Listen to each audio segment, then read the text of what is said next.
63ാമത് സംസ്ഥാന സ്കൂൾ കലോത്സവത്തിന് ഇന്ന് തിരുവനന്തപുരത്ത് തിരി തെളിയും. ഇന്ന് രാവിലെ 10 മണിക്ക് തിരുവനന്തപുരം സെൻട്രൽ സ്റ്റേഡിയത്തിൽ മുഖ്യമന്ത്രി പിണറായി വിജയൻ ഈ മഹാമേള ഉദ്ഘാടനം ചെയ്യും. 24 വേദികളിലായി 12,000-ലധികം പ്രതിഭകൾ മാറ്റുരയ്ക്കും. കലോത്സവ വിശേഷങ്ങൾ പ്രേക്ഷകരിലെത്തിക്കാൻ ടീം 24 എപ്പോഴേ സജ്ജം.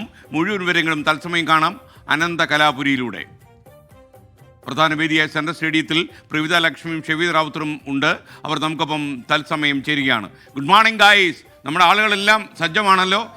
മാത്രമല്ല ഇത്തവണത്തെ കലോത്സവം ചാനലുകളുടെ മത്സരത്തിൻ്റെ വേദി കൂടിയാകുമെന്ന കാര്യത്തിൽ സംശയമില്ല. തുടക്കം മുതലേ തന്നെ അതിൻ്റെ ചില ലക്ഷണങ്ങൾ കണ്ടു തുടങ്ങി. പറയൂ ഷെഫീദ് റാവുത്തർ, എന്തൊക്കെയാണ് വിവരങ്ങൾ? Good morning to all of you. Good morning എസ്കേൻ, വെരി ഗുഡ് മോർണിംഗ്. എസ്കേൻ സൂചിപ്പിച്ചതുപോലെ തന്നെ മത്സരം ഉണ്ടാവും, പക്ഷേ അതൊരു ആരോഗ്യകരമായ മത്സരമാണ്. നമ്മുടെ വിദ്യാഭ്യാസ മന്ത്രി ഓൾറെഡി പറഞ്ഞിട്ടുണ്ട് മത്സരങ്ങളൊക്കെ ആരോഗ്യകരമാകണമെന്നുള്ളത്. അതുകൊണ്ട് തന്നെ തലസ്ഥാനത്ത് വീണ്ടും ഒരു കലോത്സവം എത്തുമ്പോൾ അക്കാര്യത്തിൽ മത്സരങ്ങൾക്ക് ഒരു കുറവും ഉണ്ടാകില്ല. പക്ഷേ ആരോഗ്യകര മത്സരമായിരിക്കും, കലാപൂരമായിരിക്കും, വിദ്യാർത്ഥികളുടെ ഒരുതരം ഉത്സവമായി ഇത് മാറുകയും ചെയ്യും. എസ്കേൻ സൂചിപ്പിച്ചതുപോലെ തന്നെ നമ്മുടെ വിപുലമായ ഒരു ടീം തലസ്ഥാനത്ത് ഇതിനോടകം തന്നെ എത്തിയിട്ടുണ്ട്. 60 പേരിൽ കൂടുതൽ അടങ്ങുന്ന ഒരു സംഘം അവരായിരിക്കും നമ്മൾ 24 പ്രേക്ഷകർക്ക് വേണ്ടി വാർത്തകൾ എത്തിക്കുക. മറ്റു ചില സർപ്രൈസ് കാഴ്ചകളടക്കം നമ്മൾ ഒരുക്കുന്നുണ്ട്. 24ന്റെ ചാമ്പ്യൻസ് ട്രോഫി ഇക്കുറിയും കലോത്സവ വേദിയിൽ ഉണ്ടാകും. ഏതായാലും 9 മണിക്ക് പതാക ഉയർത്തൽ, പൊതുവിദ്യാഭ്യാസ ഡയറക്ടർ 10 മണിക്ക് മുഖ്യമന്ത്രി സെൻട്രൽ സ്റ്റേഡിയത്തിൽ പ്രധാന വേദിയായ MD നിലയിൽ ഔദ്യോഗികമായി കലോത്സവം ഉദ്ഘാടനം ചെയ്യും. ശേഷം ഈ തിരുവാതിര അടക്കമുള്ള പരിപാടികളോടുകൂടിയായിരിക്കും ഇത്തവണത്തെ നമ്മുടെ കലോത്സവം തുടങ്ങുക. മറ്റു വിശേഷങ്ങൾ എന്തൊക്കെയാ? ഇപ്പോൾ ഷെഫീദ് പറഞ്ഞു നിർത്തിയതൊന്നും തുടങ്ങാം.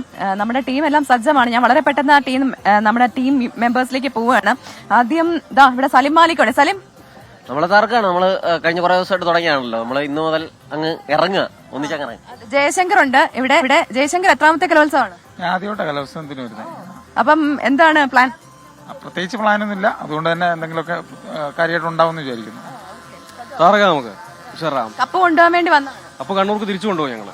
അതാണ് സജോ പറയുന്നത്. സജോയ്ക്ക് കപ്പ് തിരിച്ചു കൊണ്ടുപോകുന്നത്. ഇവിടെ ഷഹദ് റഹ്മാൻ ഉണ്ട്. ഷഹദ്, ഇന്ന് ഇപ്പം ഷെഫീദ് പറയുന്നത് കൂട്ടിച്ചേർക്കുകയാണ്. ഇന്ന് പ്രധാന വേദിയിൽ നടക്കുന്ന ഇനങ്ങൾ, അതായത് ഉദ്ഘാടനത്തിന് ശേഷം മോഹിനിയാട്ടമാണ് ആദ്യമായിട്ട് ഇന്ന് വേദിയിലെത്തുന്നത്. നമുക്കറിയാം കലോത്സവത്തിലെ ഏറ്റവും ഗ്ലാമറസ് ആയിട്ടുള്ള ഒരു ഇനമാണ് മോഹിനിയാട്ടം. അതോടൊപ്പം തന്നെ ഏറ്റവും കൂടുതൽ ആളുകൾ കണ്ടിരിക്കുന്ന ഒരു ഇനമാണ് സംഘനൃത്തം.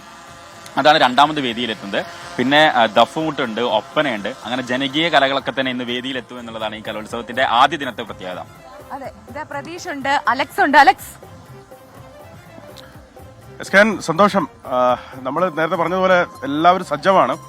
രാവിലെ മുതൽ മത്സരങ്ങൾ തുടങ്ങുകയാണ്. നമുക്കറിയാവുന്നതുപോലെ 249 ഇനങ്ങളിൽ ഏതാണ്ട് 15,000-ഓളം കലാപ്രതിഭകൾ മാറ്റുരയ്ക്കും. ഇന്ന് പ്രധാനപ്പെട്ട മത്സര ഇനങ്ങളൊക്കെ വേദിയിൽ എത്തുന്നുണ്ട്. മോഹിനിയാട്ടമുണ്ട്, സംഘനൃത്തമുണ്ട്, ഷഹദ് സൂചിപ്പിച്ചതുപോലെ എല്ലാം സജ്ജമാണ്. എന്താ പുറകിൽ കാണുന്ന പ്രധാനപ്പെട്ട വേദി അടക്കം എല്ലാം സജ്ജമാണ്. മന്ത്രിമാരടക്കമുള്ളവർ രാവിലെ തന്നെ ഇവിടെ ക്യാമ്പ് ചെയ്യുന്നുണ്ടെന്നുള്ളതാണ് ഏറ്റവും പ്രധാനപ്പെട്ട കാര്യം. ഊട്ടൂര രാവിലെ ഉണരും. രാവിലെ തന്നെ പ്രഭാത ഭക്ഷണം കുട്ടികൾക്ക് നൽകും. ഇന്നലെ തന്നെ അവരുടെ അക്കോമഡേഷൻ, എല്ലാ ജില്ലകളിൽ നിന്നവർക്കുള്ള അക്കോമഡേഷനൊക്കെ ഇന്നലെ സജ്ജമായിരുന്നു എന്നുള്ളതാണ്. പലയിടങ്ങളിലും അവർ ഹാപ്പിയാണ്. ഇന്നലെ ഏതാണ്ട് ഉച്ച മുതൽ പല ജില്ലകളിൽ നിന്ന് എല്ലാവരും വന്നു തുടങ്ങിയതാണ്. അവരെല്ലാവരും ഹാപ്പിയാണ്. എന്തായാലും നമ്മൾ ഒരുക്കമാണ്, സജ്ജമാണ്. അല്പസമയത്തിനകത്ത് മുഖ്യമന്ത്രി ഈ കലാമാമാങ്കം ഉദ്ഘാടനം ചെയ്യും. അതാണ് അങ്ങനെ നമ്മുടെ ഫുൾ ടീം ഇവിടെ സജ്ജമാണ്. ഇനി നമുക്ക് ആ പരിപാടി തുടങ്ങി കഴിയുമ്പോൾ കാണാം നമ്മൾ എന്തൊക്കെയാണ് പ്രേക്ഷകർക്ക് വേണ്ടി. എങ്ങനെയാണ് നമ്മുടെ ഡിജിറ്റൽ ടീമിന്റെ ഇത്തവണത്തെ പ്ലാൻ? ഇത്തവണ എന്തായാലും അടിച്ചു പൊളിക്കാൻ തന്നെയാണ് പ്ലാൻ. എന്തായാലും രാവിലെ തൊട്ട് നമ്മൾ സ്റ്റോറീസിനുള്ള പ്ലാനിംഗ് ഒക്കെ തുടങ്ങി.